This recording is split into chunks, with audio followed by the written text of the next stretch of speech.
Hi, hello friends, welcome to our channel. இன்னைக்கு நாம சேமியா போண்டா எப்படி செய்யறதுன்னு பார்க்கலாம். முதல்ல ஒரு கடாயில தண்ணியை நல்லா கொதிக்க வச்சிரலாம். இது கூட ஒரு பாக்கெட் சேமியாவை நான் இப்போ இதில் சேர்த்துருக்கேன். இது நம்ம 1 நிமிஷம் வரைக்கும் நல்லா இதை வேக வச்சு நம்ம தனியாக எடுத்துக்கலாம்.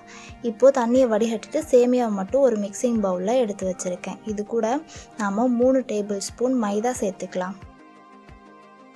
நெக்ஸ்ட்டு இதோட நம்ம 4 டேபிள் ஸ்பூன் தயிர் சேர்த்துக்கிறோம். தயிர் நல்ல கெட்டியான தயிராக இதில் நம்ம சேர்த்துடலாம். நெக்ஸ்ட்டு நாம் இப்போது இது கூட சின்னதாக கட் பண்ணி வச்சுருக்க வெங்காயம் எடுத்துக்கலாம். நான் இப்போது ஒரு வெங்காயத்தை இந்த மாதிரி சின்னதாக கட் பண்ணி இது கூட சேர்த்துருக்கேன். நெக்ஸ்ட்டு பச்சை மிளகாவை இந்த மாதிரி கட் பண்ணி நம்ம சேர்த்துடலாம். 1 டீஸ்பூன் ஜீரகம் சேர்த்துக்கலாம். 1 டீஸ்பூன் இஞ்சியை சின்னதாக கட் பண்ணி சேர்த்துக்கலாம். இப்போ இது கூட சின்னதாக கட் பண்ண கருவேப்பிலையும் கொத்தமல்லியையும் சேர்த்துருவோம். நெக்ஸ்ட்டு போண்டாக்கு தேவையான அளவுக்கு சோடா உப்பு சேர்த்துக்கலாம். நான் பேக்கிங் சோடா 1 பிஞ்ச் மட்டும் இதில் சேர்த்துருக்கேன். நெக்ஸ்ட்டு இந்த டிஷ்ஷுக்கு தேவையான அளவுக்கு உப்பு சேர்த்துடலாம்.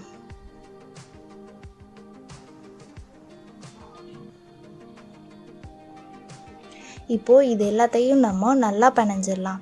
எல்லா இன்க்ரீடியன்ட்ஸும் ஒன்றா சேர்கிற அளவுக்கு இந்த மாதிரி நல்லா பிணைஞ்சு எடுத்துப்போம். அப்போ தான் நம்ம பொரிச்சு எடுக்கும்போது சேமியா எல்லாம் உதிரியாக போகாமல் ஒன்றா நமக்கு இருக்கும். ஸோ இந்த மாதிரி நல்லா இதை பிணைஞ்சு எடுத்துக்கலாம்.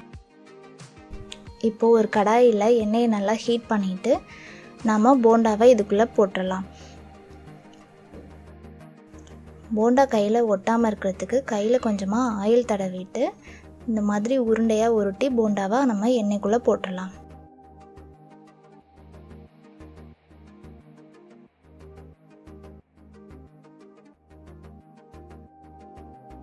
கோல்டன் ப்ரௌன் ஆகிற வரைக்கும் நல்லா இதை ஃப்ரை பண்ணிக்கலாம். இப்போ கோல்டன் ப்ரௌன் ஆயிடுச்சு. நம்ம இதுலேருந்து எடுத்துடலாம்.